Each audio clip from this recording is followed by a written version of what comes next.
तक्षशिला के जंगलों में एक दिया जल रहा था। बाहर आंधी चल रही थी, पर उस झोपड़ी के अंदर एक बूढ़ा आदमी शांत बैठा था, आंखें बंद, हाथ में एक टूटा हुआ धनुष।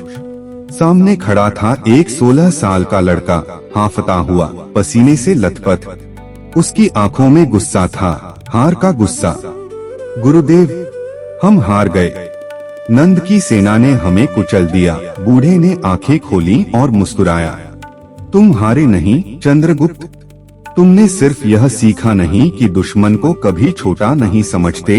यह कहानी है उसी रात की जब चाणक्य ने चंद्रगुप्त को वो सबक सिखाया जो आज भी हर इंसान की जिंदगी में उतना ही सच है जितना उस रात था। कुछ महीने पहले की बात है। चंद्रगुप्त चाणक्य से मिलकर एक ही सपना देखने लगा था, मगध का सिंहासन। नंद वंश का अत्याचारी राजा धनानंद, जिसकी प्रजा उससे नफरत करती थी, जिसकी सेना अनुशासनहीन थी, जिसका दरबार चापलूसों से भरा था। चंद्रगुप्त ने सोचा, यह तो आसान है। राजा कमजोर है, प्रजा नाराज है, सेना बिखरी हुई है।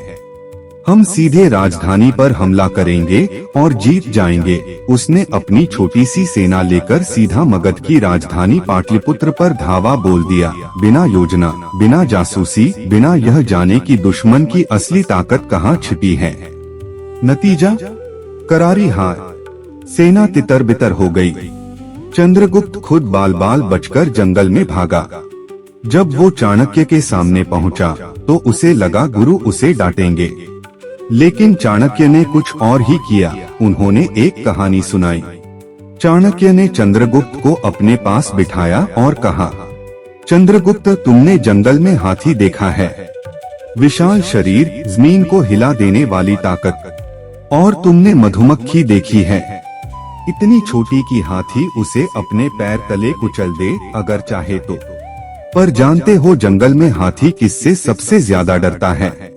मधुमक्खी से, क्योंकि हाथी की ताकत उसे यह भरोसा दिला देती है कि उसे किसी से डरने की जरूरत नहीं, और उसी भरोसे में वो मधुमक्खी के छत्ते के पास से बेपरवाह गुजर जाता है।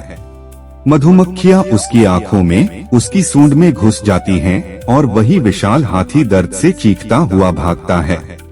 तुमने भी वही किया चंद्रगुप्त। तुमने धनानंद को कमजोर समझा क्योंकि वो अलोकप्रिय था, क्योंकि उसकी प्रजा उससे नाराज थी। पर तुमने उसकी सेना की असली संख्या नहीं जानी। तुमने उसके सेनापतियों की चाल नहीं समझी। तुमने यह नहीं देखा कि कमजोर दिखने वाला राजा भी जब कोने में धकेला जाए तो सबसे खतरनाक वार करता है। दुश्मन जितना छोटा दिखे उतनी ही सावधानी से उसे परखो, क्योंकि जो तुम्हें कमजोर लगता है वो सिर्फ इसलिए कमजोर लगता है क्योंकि तुमने उसे पूरी तरह देखा ही नहीं। यहाँ रुककर जरा सोचिए, क्या यह सिर्फ 2300 साल पुरानी कहानी है? आज के दफ्तर में देखिए, कितनी बार हमने किसी सहकर्मी को, किसी नए कॉम्पिटिटर को, किसी छोटी कंपनी को कुछ खास नहीं है कहकर नजरअंदाज किया और फिर वही आगे निकल गया। कितनी बार किसी स्टूडेंट ने सोचा यह टॉपिक तो आसान है, रिवीजन की जरूरत नहीं, और एग्जाम में वही टॉपिक सबसे मुश्किल निकला। कितनी बार किसी रिश्ते में हमने सोचा यह मिसअंडरस्टैंडिंग छोटी सी है, अपने आप ठीक हो जाएगी, और वही मिसअंडरस्टैंडिंग रिश्ता तोड़ गई। चाणक्य जो सिखा रहे हैं वो सिर्फ युद्ध की नीति नहीं है, वो एक जीवन दर्शन है। जो तुम्हें छोटा दिखता है वो सिर्फ इसलिए छोटा दिखता है क्योंकि तुमने उसकी पूरी तस्वीर नहीं देखी। घमंड की सबसे बड़ी पहचान यही है, वो हमें आधा सच दिखाकर पूरे सच का भ्रम दे देता है। चाणक्य ने चंद्रगुप्त को दोबारा मौका दिया, पर इस बार तरीका बदल दिया।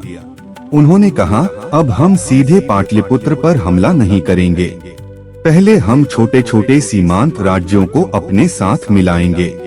पहले हम नंद के सेनापतियों में फूट डालेंगे। पहले हम यह जानेंगे कि उसकी सेना की कमजोर कड़ी कहाँ है। महीनों तक चंद्रगुप्त और चाणक्य ने धैर्य से काम लिया। जासूस भेजे गए, सहयोगी बनाए गए, नंद के दरबार में मौजूद असंतोष को हवा दी गई। पर्वतक, पोरस के राज्य के पड़ोसी जैसे शक्तिशाली सहयोगी साथ आए, और जब आखिरकार हमला हुआ तो वो हमला अंदाजे पर नहीं, पूरी जानकारी पर आधारित था। नंद की सेना की हर कमजोरी पहले से मालूम थी। इस बार नतीजा अलग था। पाटलिपुत्र गिरा। धनानंद का वही साम्राज्य जिसे कभी आसान शिकार समझा गया था, अब पूरी तरह मौर्य साम्राज्य के हाथ में था।